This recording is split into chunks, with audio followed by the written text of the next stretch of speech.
नमस्कार मंडळी, तुम्हा सर्वांचं आपल्या श्री महालक्ष्मी या चॅनेलमध्ये खूप खूप स्वागत आहे। तर उद्या आहे मार्गशीर्ष महिन्यातला दुसरा गुरुवार आणि या दिवशी तुम्हाला असे उपाय करायचे आहेत ज्यामुळे माता लक्ष्मी ही तुमच्यावरती प्रसन्न होणार आहे। तर मार्गशीर्ष गुरुवार खूप खास आहे आणि हे उपाय केल्याने धनाची वर्षाव तुमच्यावरती होणार आहे।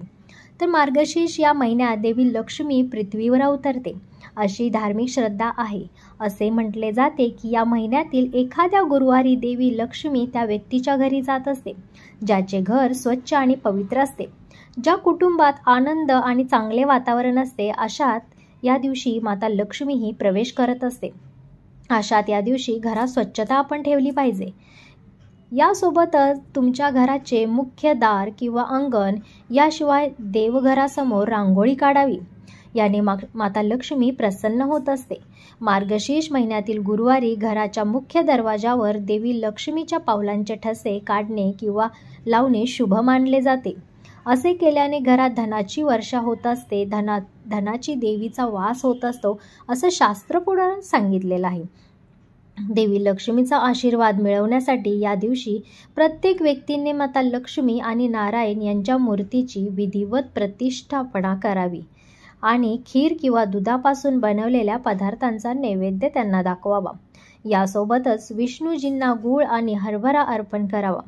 याने दोघांचेही अपार आशीर्वाद तुमच्यावर प्राप्त होतील आणि तुमच्यावरती धनाची वर्षा होईल। या दिवशी देवी लक्ष्मीच्या सिंहासनाला आंब्याच्या किंवा आवळ्यांच्या पानांनी सजवावे आणि कलशाची स्थापना केल्यानंतर लक्ष्मीसह भगवान विष्णूंची पूजा करावी, त्यांचं नामस्मरण करावं। हा उपाय केल्याने तुमच्या घरात कधीही कोणत्याच गोष्टीची कमतरता होणार नाही। तुम्ही जेव्हा माता लक्ष्मीची स्थापना करणार त्याचबरोबर माता लक्ष्मीची पूजा केल्यानंतर तुम्हाला लगेच भगवान विष्णूंचं देखील नामस्मरण करायचं आहे। त्यांचा जर घरात फोटो असेल तर त्याची तुम्हाला पूजा त्या दिवशी करायची आहे।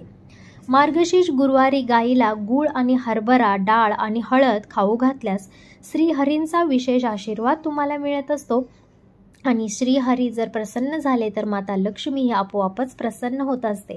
त्यामुळे हा उपाय तुम्हाला या दिवशी नक्की करायचा आहे।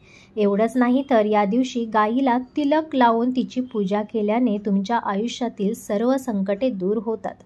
असं बोललं जातं की गाईमध्ये 33 कोटी देवांचा वास आहे। मग एवढ्या पवित्र दिवशी तुम्ही जर 33 कोटी देवांची पूजा केली तर तुमच्या जीवनात कशाचीच कमी होणार नाही। या दिवशी मंदिर आणि तुळशीखाली दीपदान करावे। याने कुटुंबावर येणारे संकट दूर होत असते आणि कुटुंबामध्ये सुख समृद्धी नांदत असते। तर अशी होती ही आजची माहिती। ही जर माहिती तुम्हाला आवडली असेल तर आपल्या या चॅनेलला लाईक, शेअर आणि सबस्क्राईब करायला विसरू नका।